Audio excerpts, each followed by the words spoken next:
Oh boy, this Nintendo Direct really was just so many remakes, wasn't it? And that's not entirely a bad thing. We got some solid things. But I do think Nintendo went a little heavy on the remakes this time around. In the past, I would have, if this kind of Direct came out very early in the Switch's life, this probably would have been one of the best Directs of all time. But it being so late in the game as it is, it kind of feels weird not to have a bunch of these games already on Switch to begin with. And some of the remakes were just kind of weird. Only if you're like a core fan of some of these games are you likely to think that this was a fantastic Direct. Like, who would have thought Nintendo would have made another Code collection game of basically a couple of remakes of another Code games from the Wii and the DS. I didn't even know those games even existed before today, and it was kind of crazy to see that these were getting remade. And I have no idea. I guess these are point and click games. I don't mean to shit on these games, but I'm just not entirely a big fan of point and click games to begin with. So I'm happy if everybody else liked this game coming out, but I just don't see the appeal, and honestly don't really care that this is coming. Some things that I'm super interested in, I'm super happy to see something like Dave the Diver make its way onto Switch, though it has been on other platforms for quite a while now, and that's where I played it, and so I'm not going to be picking it up on Switch. But it's good to see this is coming. This is a fantastic game. I wouldn't say game of the year like some people are, but I'm happy it's making its way for those who only have Nintendo Switches. Another strange announcement that they made during this Direct was they're launching a museum that will be finished in March. That's crazy. Like, I kind of get that Nintendo does have a lot of stuff to show off, and they do have enough to fill a museum, but I kind of didn't think this made any sense to be in the middle of a Direct. It just does. It doesn't feel like a very cohesive experience if just randomly you see, oh, we're making a fucking museum. It just felt kind of random. Could have been like a separate blog post or something. Something super funny is that we're getting a beloved character back into Mario Kart, Funky Kong. Because we all know, we all love Funky Kong, because holy cow, don't we love Funky Kong. I honestly don't care about this one either. Like, Funky Kong was cool. I remember him being in Mario Kart Wii. I don't get it either, and they haven't released new characters before to my knowledge with these DLC packs, which is super cool. I'm happy that they're adding some new characters to the roster, but it just feels kind of stale at this point. I just don't really care about Mario Kart 8 DLC anymore. I just want a new Mario Kart. I want something different. I'm just tired. And you could say the same thing about the Switch so late in the game. It explains why we're getting so many remakes right now, because they're a lot easier and cheaper to make, especially with how close we are to the release, the announcement of the potential Nintendo Switch 2 next year. So hopes are high that things will change for the better when that time comes.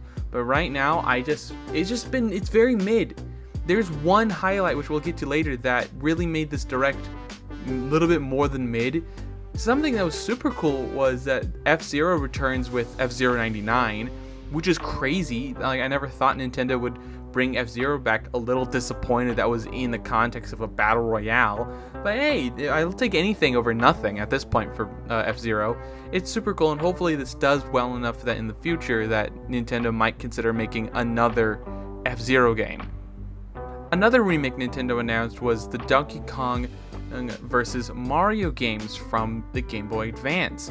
I personally hated these games so much because as a kid growing up, I had the DS version, Mario vs. Donkey Kong Mini's Mayhem, and I wanted to pull my hair out every time I played this game.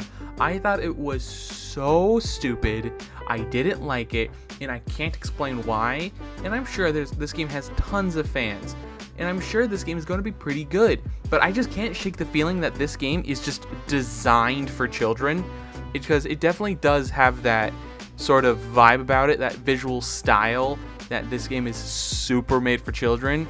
And it looks did you notice the Mario model in this game sort of looks like the Mario model that they used for the Super Mario Bros. Movie? It looks exactly like that to me, and which is fascinating, because if that's Mario's new look, I'm a little disappointed. I always liked the older model for Mario that they had from like the early 2000s. That was my favorite Mario design. And seeing how he is now in this specific game, it's a little weird, a little bit more toy-like, movie-like. I don't know how to describe it. But honestly, again, this could be fun for some people, but for me specifically, I'm just uninterested. But moving on to some other stuff, we got more information about Princess Peach's game, Princess Peach Showtime, which looks really interesting. I still don't fully understand the concept, but I do like what I'm seeing, and I'm very interested to see where this goes. And I am continuing to be hopeful that this game will be fantastic, because it just seems to be like a really fun, set piece of a game. It's just seeing all the power-ups she has. It gives me a lot of Kirby and the Forgotten Land vibes. Like, looking at some of the power-ups, some of the bosses, how the game sort of looks like it controls, definitely gives a lot of Kirby and the Forgotten Land vibes. So hopefully that game will be just as amazing as that game for me personally, because I really loved that Kirby game. Prince of Persia looks way too good for it to be an Ubisoft game. I am so interested in this, because though I do not have strong memories, I do have some memories about playing Prince of Persia on the PS2, and I still have 2 copies of Prince of Persia for the PS2 on my shelf. I have no idea why I own 2 of them, and they've been there since as long as I could remember. To this day, I don't know why. Both work. For some reason, I don't know. But this game seems pretty interesting, and I can't wait to see it come to Switch. Though it is still, like I said, shocking that a game of this seeming level of quality has made its way out of the doors of Ubisoft. So that's exciting. I can't wait for more stuff like that to come out, because I just love me a good 2D Metroidvania styled game. Luigi's Mansion 2 is coming later this year, so that's very exciting, and I can't wait for this to come out. Looks like some good old-fashioned Luigi's Mansion fun. It is strange that they changed the name to Luigi's Mansion 2 HD from Luigi's Mansion Dark Moon. I don't understand the change, but I guess for simplicity's sake that it makes sense.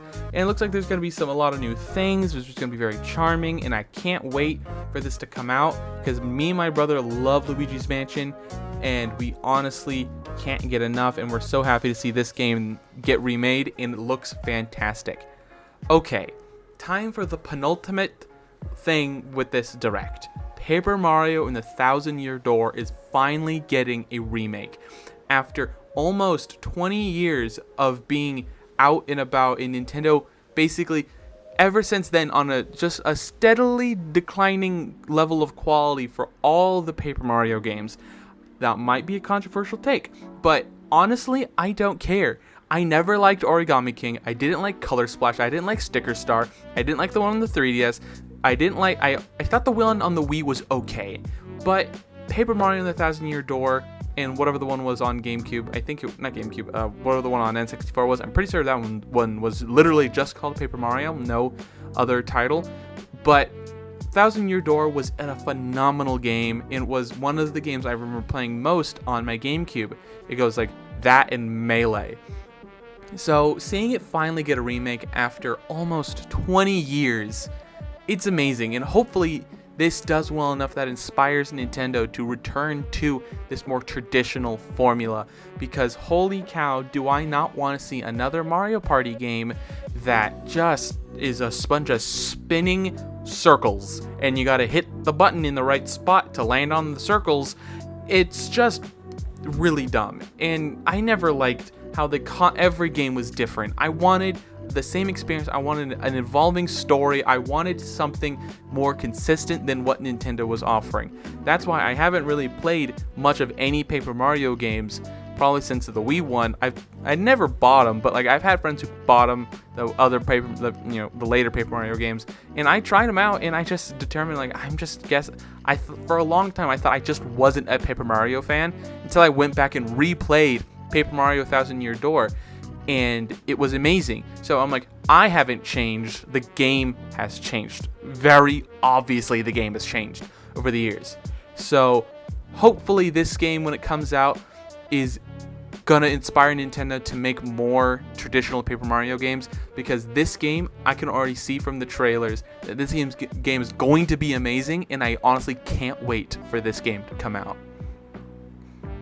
So, what are your thoughts on this Nintendo Direct? Do you think I was incorrect in my statements about previous Paper Mario games? Do you think that this Nintendo Direct was actually fantastic and I'm an idiot? Let me know down in the comments down below. I would love to hear your feedback. Don't forget to leave a comment, like, and subscribe, and have a wonderful day.